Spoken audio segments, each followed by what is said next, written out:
Good morning, everyone. Welcome to Today on a Saturday morning. I'm Lester Holt reporting from Henryville, Indiana, a town that was utterly devastated by Friday's storms.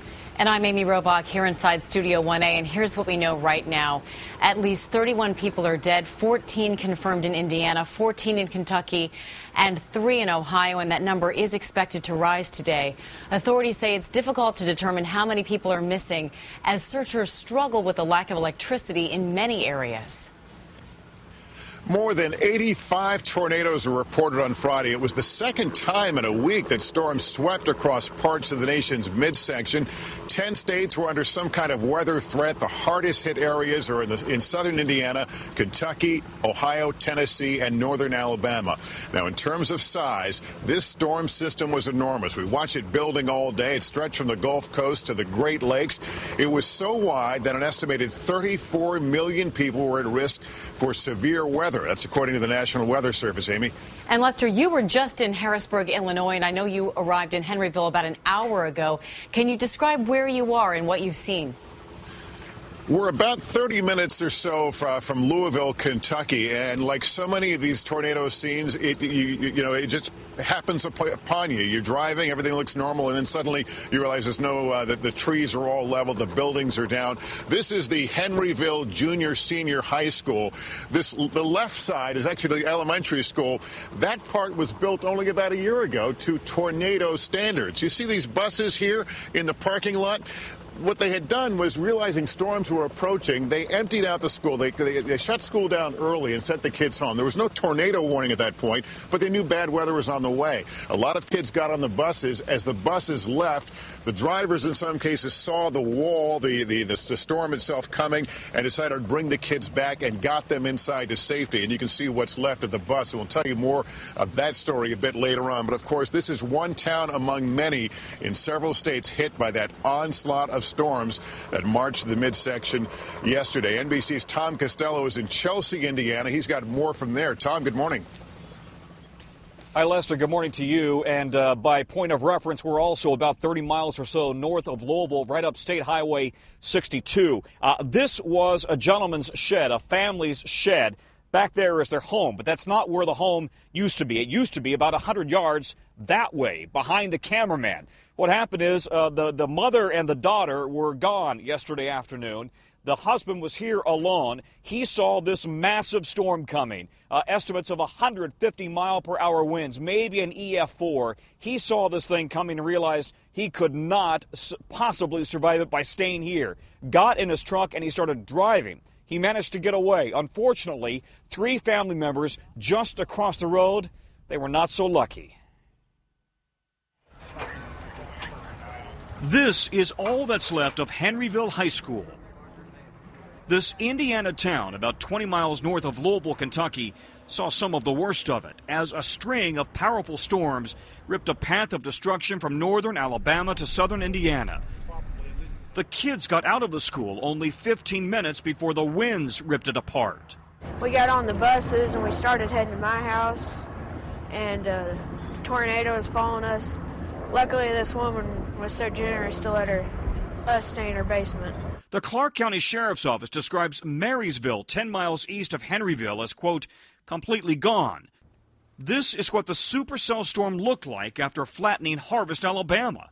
Harvest hadn't even finished rebuilding from a tornado that hit there less than 10 months ago. We had just got in January and moved back into the house and getting ready to move that mobile home.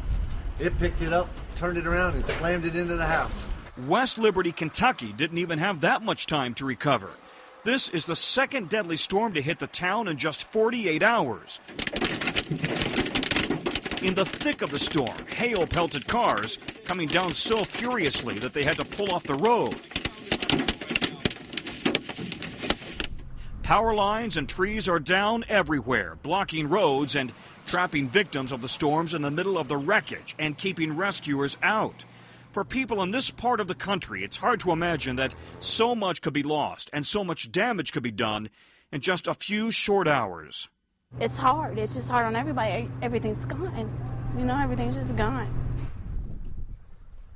Here's the headline in the morning paper. It just says it all. Terrible tragedy here in southern Indiana. Again, in this area, in Chelsea, 4 people dead. Lester, just as we were running that taped report, the sun kind of broke over the horizon here, and I said to my cameraman, it's just everywhere. The devastation is everywhere, and I'm just now getting a good look at it now that the sun's coming up. But throughout this entire farm region, trees are ripped to shreds, homes are gone. It is just a terrible scene. Back to you. And as you were talking, I was having the same realization. I got here a short time ago, and you're right, as we look around, and we'll be showing more of this. It is unbelievable. Tom Costello, thanks. The Weather Channel's Jim Cantore is also here in Henryville in front of what was a brand-new elementary school. Jim, good morning to you.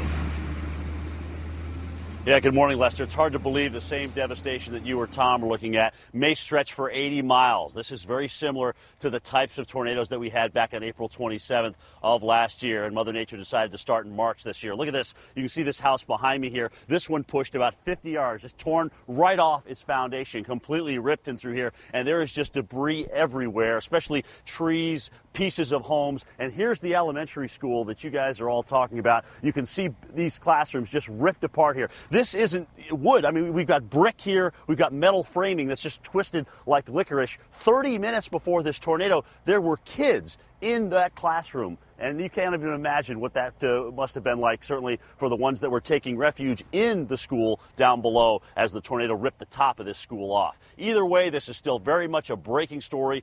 Much search and rescue needs to be done. Rural county roads have not even been gotten to, and you can see why, because we have piles of debris just like this just about everywhere you look. Again, guys, we're talking at least a mile wide here. Winds with this will probably be 170 to 200 plus miles per hour, and we haven't even gotten into potentially some of the worst damage yet. 95 tornadoes right now. If that stands, this will not only top the worst outbreak ever in March history in the United States, but it will equal a March average of tornadoes by one day.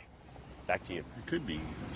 It is stunning, isn't it? Jim Cantore, thanks. Henryville's high school, as we just heard, suffered extensive damage. With you right now is Dr. Glenn Riggs, who's the elementary school principal. We've got Monty Schneider, who is the superintendent of the West Clark School, and Troy Albert, who's the principal of the junior-senior high school. Gentlemen, thanks for being here.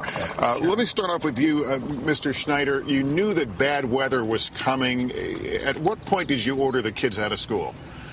Well, the tornado warning had not hit just about the time we had dismissal, and we had some conversation with the school here and told them it looked good. It looked like it was going to be just a while before it hit. Thought we could get the children home, and so they actually got them out about, I'd say, 10 minutes earlier than planned, and got most of the kids on the buses and got them out. Now, you mentioned the buses. Before we continue, I want to let folks understand. We see buses here that are wrecked. Some of these buses returned with the kids, correct?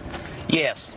They either saw the storm clouds or saw tornadoes forming and returned to school. And there were very few students left in school, although these gentlemen can tell it much better than I can. But there were very few students left in school, and what students were there, they got them in the interior office areas and in enclosed spaces they could, and weathered the storm. And I just want to show very quickly, we have another bus just across the lot from us that blew from this parking lot. We can take a picture of it, probably 400 or 500 feet. That's how strong this was. Dr. Riggs, you were inside with the kids. Where did you protect them, and what did you guys see, hear, and feel? We were in our office core, and we had about 40 of us in 3 small offices. And basically, we're laying on the floor in the office, and there was like a decompression. It felt almost like your skin was going to be peeled off your face, and your ears popped. And of course, people were a little upset. Some of the children were upset, but and then the sound hit.